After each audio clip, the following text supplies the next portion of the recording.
Well, today we have Kristi McElheney on the podcast. Welcome, Kristi. How you doing? Good. How are you? I'm doing well. I'm doing well. We were at the Children's Pastors Conference together a couple months back, and you did a breakout that I would love to talk about. But before we Mhm. get into that, tell us a little bit about yourself and what you do. Okay.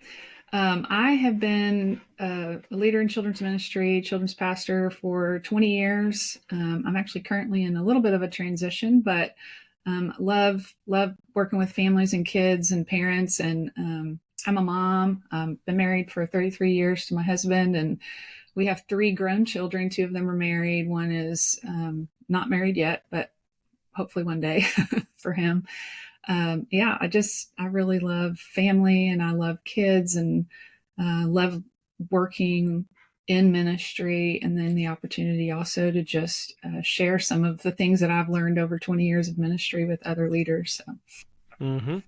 And your breakout was about discipling volunteers in a sense, and that's what we're going to talk about. But it also had to do with donuts, which it is a did. great way to get people to come to a breakout. I mean, Exactly, right? I should have come to that breakout if I had known it involved Yeah. donuts.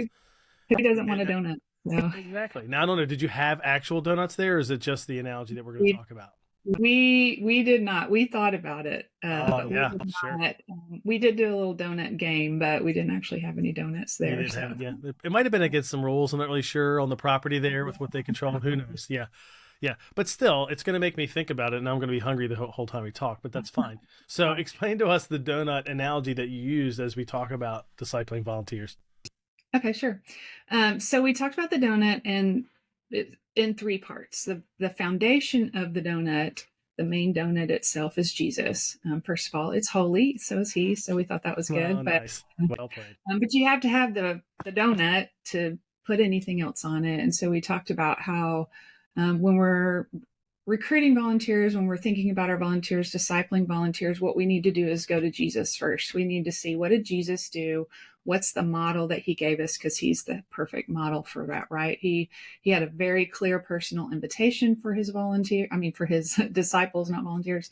Well, they were volunteers too, but he had a training plan in mind. He didn't just say, okay, yay, come be my disciple. Now here's a book. Now go teach. He didn't do that. He spent time with them. He had a training plan in mind. He let them fail at things, and he explained things, and he trained them in a very particular way. And the most important thing he did was he never neglected his time with his father.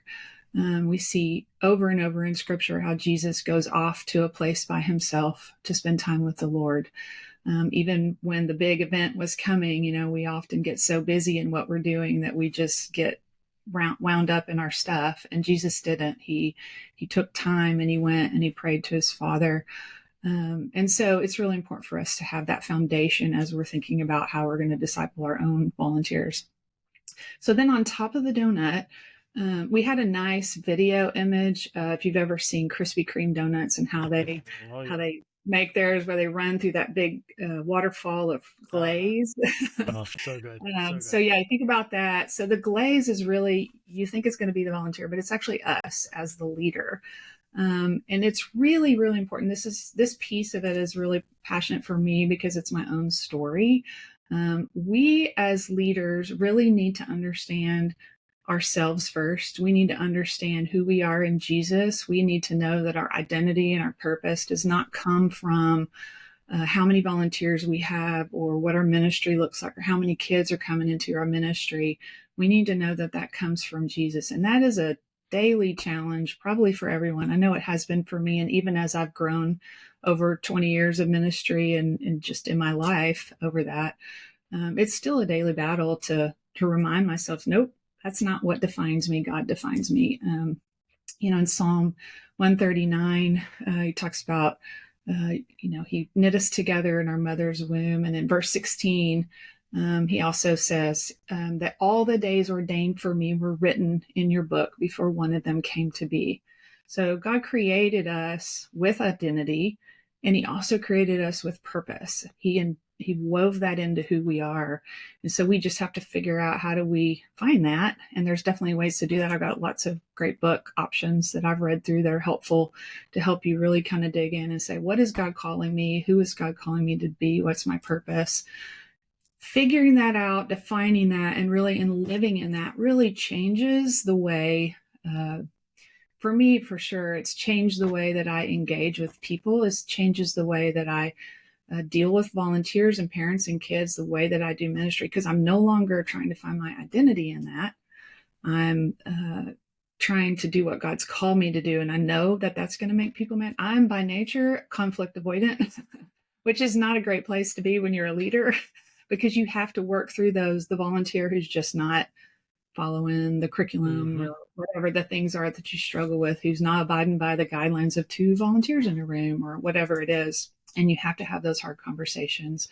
Those become easier when you are not basing your identity on that relationship. Jesus himself knew who he was, right? He knew who God made him to be. God told him when he was baptized, God came down in the sky and said, "This is my son in whom I am well pleased." And ironically, in the next chapter in Matthew, we see Satan come in and try to get Jesus to question that, right? He says, "Well, if you're the son of God, do this. Or if you're the son of God, follow me and, you can do this." And so he does that to us on a daily basis, right? He tries to, "Well, no, you're not really that great. Let me tell you what you need to do to get better." Same thing happened in the garden, right? God said everything he'd made was good, and Satan came in, "But you could be better if you do what I say." And so there's a constant battle for us in that. Even in Jeremiah, he quotes that too, that he had purpose for us, right? Jeremiah 1:5. So that part is really, I think, a huge piece of how we can successfully build these relationships and eventually disciple our volunteers, because we don't want to make it about us and we don't want to make it about value and purpose for us. And then the third thing is the sprinkles, the fun part, which is the volunteers. They're just, you need a lot of them to really impact the donut. True. They're fun, right? There's a lot of color involved, and it's just a big mix of people, and it makes the donut just that much better. Obviously, we need our volunteers to do ministry well. They are the fun in the ministry, and so then we take that time and we onboard them, we train them, we observe, we feedback. It's kind of a loop of things that we do to disciple our volunteers. And then ultimately they're going to stay longer. So that was kind of the analogy. I took the long way through that, but that's good. And I want to hit some pieces of it. I definitely want to talk about the discipling them and the training and the onboarding and all that kind of stuff. But I do want to go back to the identity thing, because I do think that is a big challenge for leaders. In children's ministry especially, but it's probably for pastors. I know that's for pastors. I remember thinking in the pandemic, when churches were coming back from the pandemic, and if people's churches were 20% or 30% of the size they were, before, and even now, just yesterday, I was talking with somebody who their church is actually in the Midwest, and it's bigger than it was before COVID. Not a lot bigger, but bigger. And I was just telling them that's kind of rare. Like, I see that sometimes in Florida and Texas and Arizona and certain places in the South, but in Tennessee, maybe I don't see it as much in the North, Northeast, Midwest. A lot of churches are still 70, 80%, 90% of what they were. And so I remember thinking early on, though, for pastors, like, wow, they got to hopefully not have like that be their identity, like, and like carry the weight of the, because it's like you had nothing to do with it. Like, you know what I mean? There's nobody's fault or whatever that your church is. Nobody blames you, but you didn't have anything to do with it. That's true. Some people might blame you, but don't listen to those people. And the same thing is true with kids ministry. Like, you can even now, I mean, it's not like that's 3-4 years ago, and yet you could still have the idea of like, well, it used to be this, or I used to have this many volunteers, or this structure, or the ministry was this good, or whatever it is. And then I could see people still carrying that weight. So how do you think practically, I would love for you to send the books that you mentioned, and maybe we can put them in the show notes, that help with identity. But what are some ways you think people can be more sure in what their identity should be in, and not let it get too tied up in the work that they do in church? Well, I mean, I've been over the last several years. Well, when I graduated from Dallas Seminary, and when I was there, we did a 4-semester piece called Spiritual Formation, and we kind of work through your past and any things that you kind of figure out so that you're on a better ground to start ministry. Went through that, but then over the last 5 years, I went through a program called Unique by Will Mancini. Mm-hmm. And then it's got a lot of really good tools in there that I use. It's pretty intense, and I don't think everyone has to go through something that at that level necessarily. But one of the things that I personally found really helpful that they did was they have you on a timeline. Basically, you want to plot your 10 highest moments in your life. They call them hinge moments. So what are 10 things that were like really like high highs, maybe getting married or having a child or getting that job you wanted or whatever it is. And then 10 really low points in your life. What are some things that were really difficult for you? And then when you plot those on a timeline, you look at that and you begin to go, okay, what are some themes that I see in these things that were highs and lows? What I found in mine was it was all about relationships. It was marriage, children, loss of a job, gaining a job, stuff like that. I had some high school things that were really hard in regards to my friendships with my best friend. And so just everything was about people and relationships. And then another one is to understand, Will Mancini uses a term called life drift, which basically, when you look at the temptation of Jesus, the three temptations lean into three basic categories. One was approval, one was achievement, and one was accumulation. And so, why do you do what you do? What do you tend to look for? So for me, it was always approval. So if I'm doing things to lean into approval, that's something I've got to learn about. And once you begin to recognize these things, you can begin to see how to try to move out of that. And so just starting to see those things, how maybe some personality tests, there's so many of them out there. There's different ones you can take that can help you understand that. I know a lot of people are like yes and no's on those things. And I don't think they're the end all, but they're definitely helpful tools to just begin to understand who you are and how God's created you. And sometimes you get into those things or you learn some of this and you go, man, I'm totally in the wrong field. This is not what God's called me to do. I need to go be an engineer instead. Mm-hmm. That was the case for me, but I actually do have a degree in computers, and that was definitely not where I needed to be. So, beginning to understand that and then beginning to process and let go of the things that you hold on to. And I think a lot of that can come through counseling. It really depends on how deep your hurts and your wounds are, maybe your history. And, but also, man, scripture, it's like, you gotta listen to what God says about you. We got to understand who God is and the truth about who he is and how faithful he is and how he loves us no matter what. And we just need to be told that and read that over and over and over. I read a lot of Psalm 139 in that, just so much scripture that points to how much God loves us. Even when you're studying the prophets and all of the judgment and the wars and the death, you find in there that God loves his people and he grieves when his people are not doing the right things and when they're not living out who he's called them to live out. So, that's kind of in a nutshell. There's a lot of pieces to it, and these books will help give you some pointers on specific things, but I don't know if that helps. Good. The that's question. Good. And let's talk about the discipling volunteers, the sprinkles on the donut. Okay. I feel, I actually don't like sprinkles on donuts. I don't know how weird that makes me, but my kids love them. And you're right that you need, if you're talking volunteers, you need them, and you do need a lot of them. So that's a good analogy.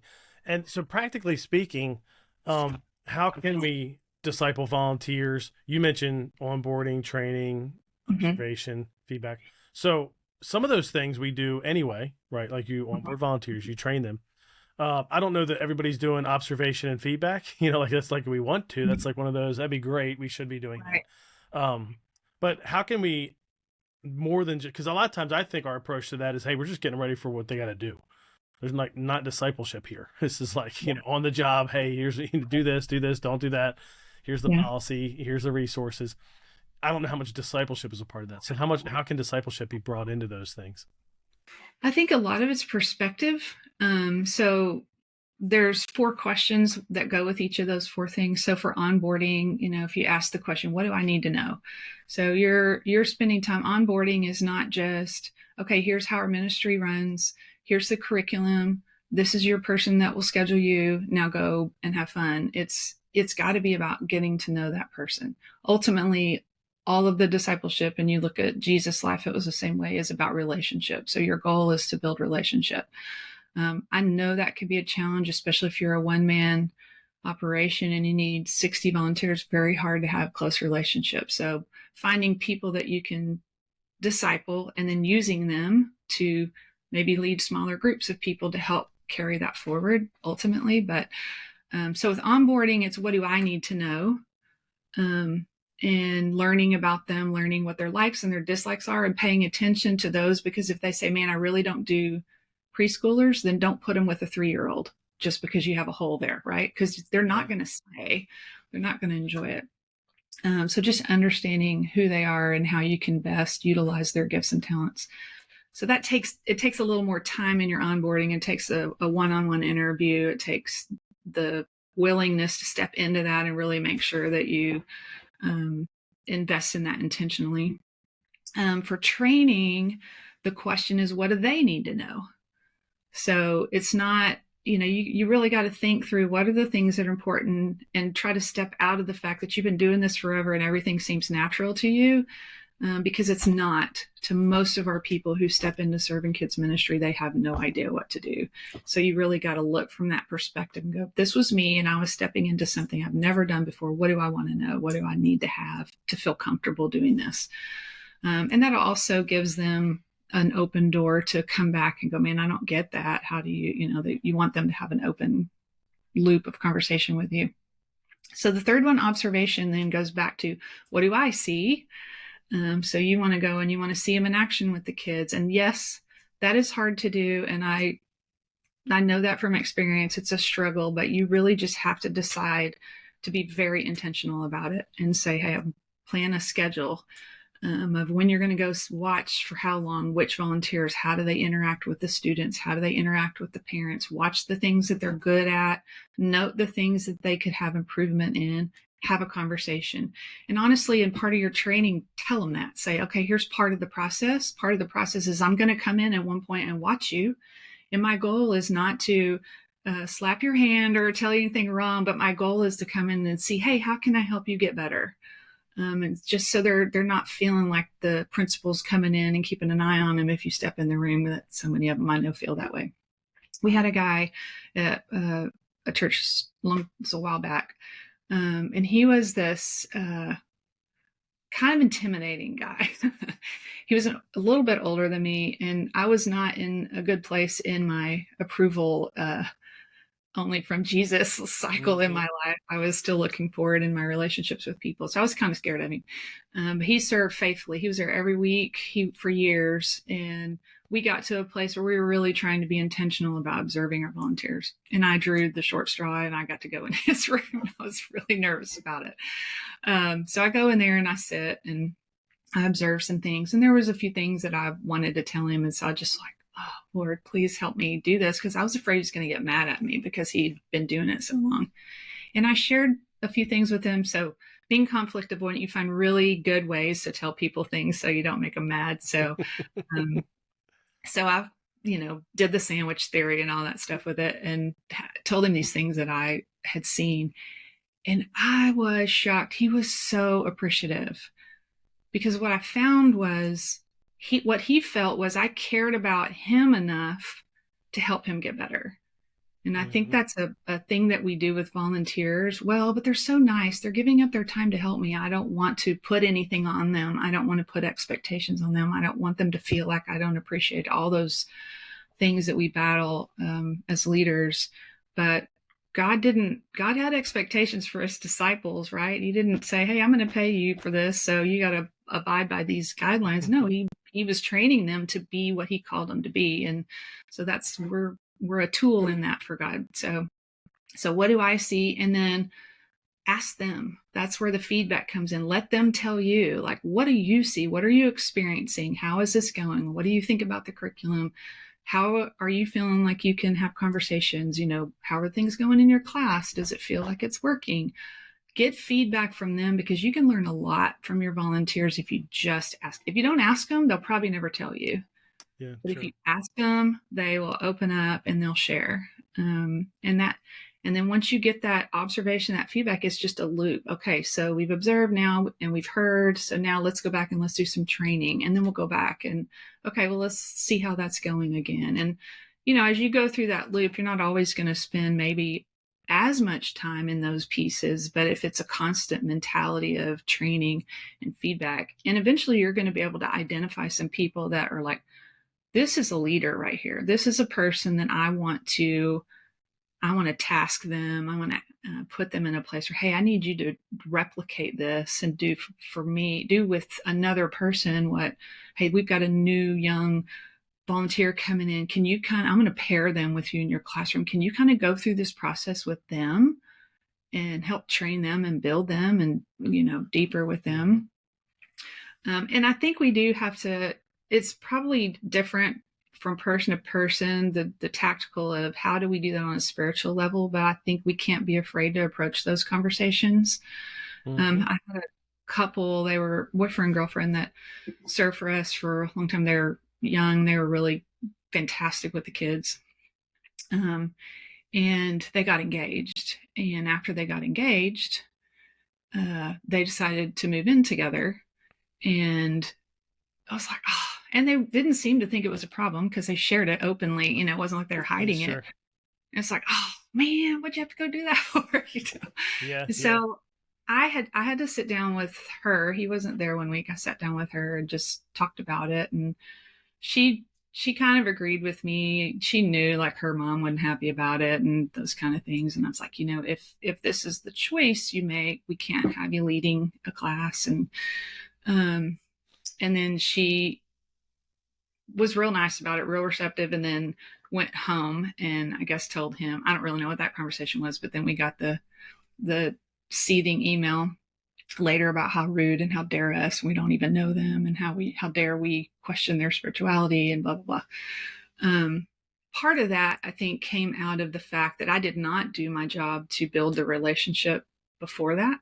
So I was just the principal coming in the room, and then that Mm-hmm. feels like an attack, right? And so that all of this leads into those things where you can have those conversations and you can say, you know what, let's talk about how can we grow you in this area instead of just, well, you can't do that. And, that's not what God would say. Cause I think that is necessary at times, obviously, but it Mm-hmm. all feeds back into that relationship, I think. So, So because I was thinking one of my questions was you could, and I think a lot of churches do a lot of the things you mentioned, onboarding, training. Not as many do observation feedback, but let's say that you could do all that, and it still not be about discipleship in their faith, and it's just about serving. I mean, it's like I'm just giving you feedback with this. I'm only asking you about this.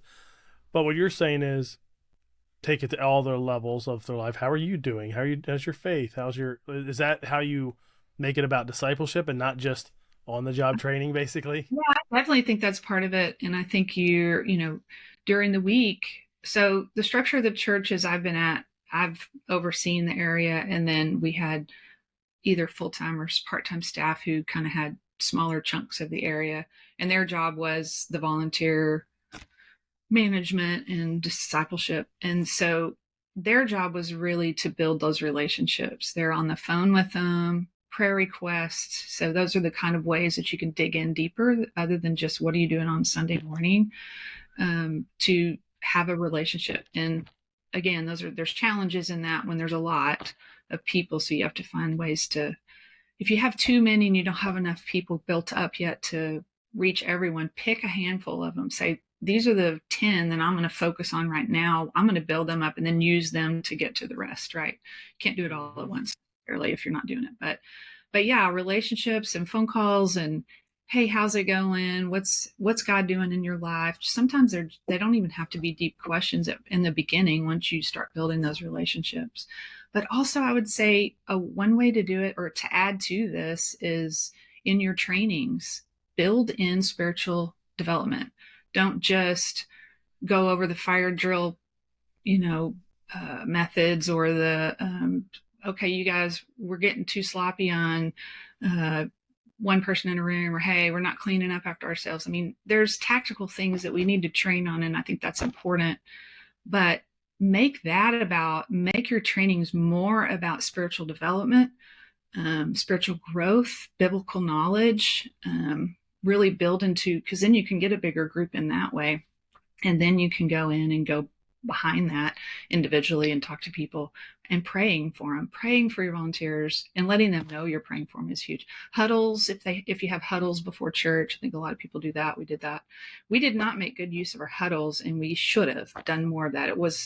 We did pray, but it was very, hey, here's what we got that you need to know about the craft today in case, because it's going to be a little weird, or hey, today's a little different. Oh, who has a prayer request? Because they were quick. And that's often an issue because we know volunteers don't always show up on time, so you can't really get a lot of depth in there. But trying to even use that morning time to either hear a story like, hey, so tell me something you saw God do last week in your class, or, where we're starting to recognize God working and we're pointing that out. And I honestly think curriculum is a big part of that. Like the curriculum we choose to use for the kids, because as you're prepping, if you're using curriculums that are heavily focused on just action, and by action I mean physical action, like games and crazy stuff and a skit, and I'm not saying any of that's bad. I'm just saying if there's not a good deep biblical foundation in that curriculum, which you would hope they're all built that way and they all have some in them, but some are definitely more light than others. I think it's just such a huge piece of it. I don't think we focus enough on the scriptures overall, Yeah. And I'd say that's even sometimes true in churches, but as a whole. But anyway. Well, and bringing that into this process is great too, because I do think a lot of churches, the mindset would be, like you volunteer here, but you're discipled there. Whether it's your volunteer here in kids ministry, but you're discipled in your own small group and go into service. And you know what I mean? And the truth is you could be discipled. Multiple things. True. And then part of it's like, even if you do, you could be discipled everywhere. Like why not have that be a piece of everything?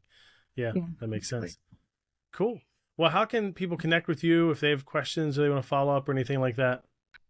Yeah, so I have a website. It's Kristi Mac, KRISTIMC, no A.com. And my email is Kristi@KristiMac.com. So yeah, love to connect and chat with whoever. So cool. Well, thanks for taking time to come on the podcast to talk about this. Can't give everybody a donut, but maybe they're thinking about they're thinking about eating one now. I'm picturing Krispy Kreme right now. I live in an area where there isn't a Krispy Kreme, I'm so sorry.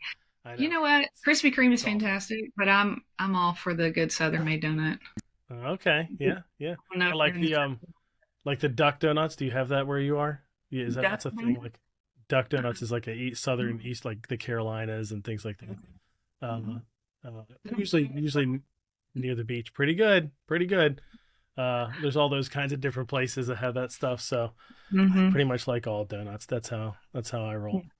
Yeah. Cool. Well, exactly. Kristi, thanks for coming on the podcast and talking about this, how we can disciple our volunteers. Awesome. Thanks so much.